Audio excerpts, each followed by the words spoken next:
আসসালামু আলাইকুম everyone, welcome back to my channel. আর চলে এসেছি নতুন আরও একটি রেসিপি নিয়ে। আশা করছি আমার আজকের এই রেসিপিটাও আপনাদের কাছে ভালো লাগবে।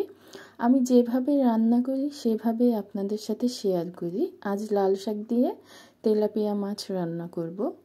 একটি প্যান বসিয়ে দিয়েছি আর দিয়ে দিচ্ছি পরিমাণ মতো সয়াবিন তেল। তেল গরম করে নিয়েছি, এখানে আমি মাছ ভেজে নেব। মাছগুলোকে ভালো করে ধুয়ে হলুদ, লবণ, মরিচের গুঁড়া মাখিয়ে নিয়েছি। সবগুলো মাছ আমি এখানে দিয়ে দিচ্ছি।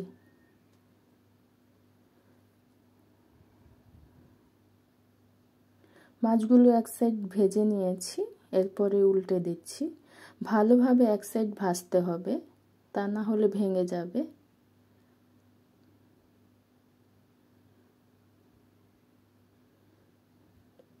মাছগুলো ভাজা হয়ে গেছে, আমি এখন তুলে নিব।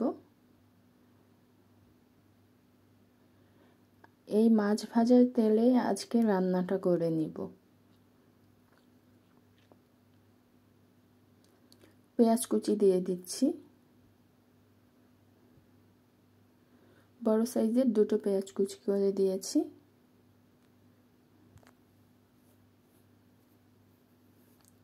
পেঁয়াজগুলো ভাজা হয়ে গেছে, এখন রসুন বাটা দিয়ে দিলাম এখানে 1 টেবিল চামচ। 1 মিনিট মতো ভেজে নিচ্ছি রসুনগুলোকে। লবণ দিয়েছি স্বাদ মতো। এখন পানি দিয়ে দিচ্ছি মশলা কষিয়ে নেওয়ার জন্য।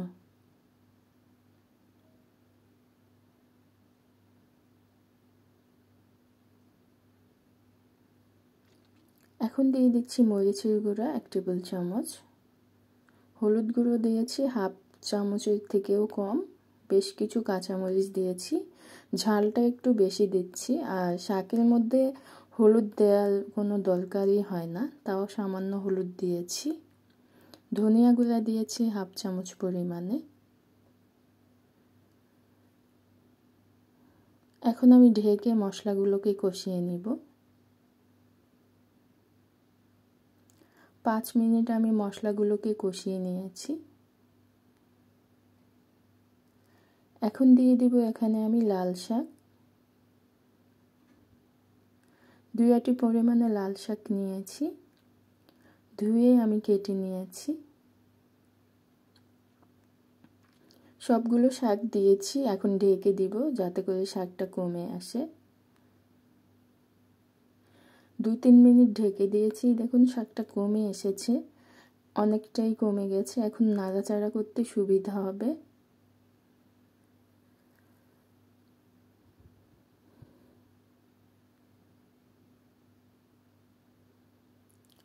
শাকটা কমে গেছে, এখন এখানে সামান্য পানি দিয়ে দিব ঝোলের জন্য।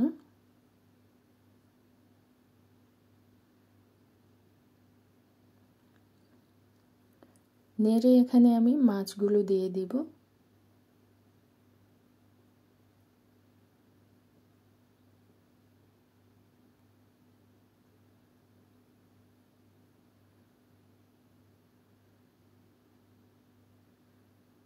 মাছগুলো ডুবিয়ে দিব ঝোলের মধ্যে।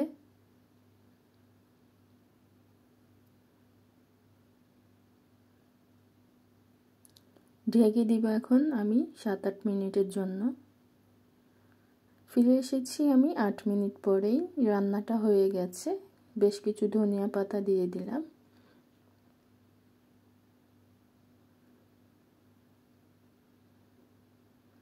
আর এখন আমি নামিয়ে ফেলবো। শাকগুলো হয়ে গেছে। আশা করছি আমার আজকের এই সহজ রেসিপিটা আপনাদের কাছে ভালো লেগেছে। ভালো লেগে থাকলে প্লিজ একটি লাইক দিয়ে দিবেন। আর যারা এখনও আমার চ্যানেলটাকে সাবস্ক্রাইব করেননি, প্লিজ সাবস্ক্রাইব করে দিবেন। আজকের মতো এখানেই বিদায় নিচ্ছি। আবার ফিরে আসব নতুন কোনো রেসিপি নিয়ে। সেই পর্যন্ত সবাই ভালো থাকবেন, সুস্থ থাকবেন। আল্লাহ হাফিজ।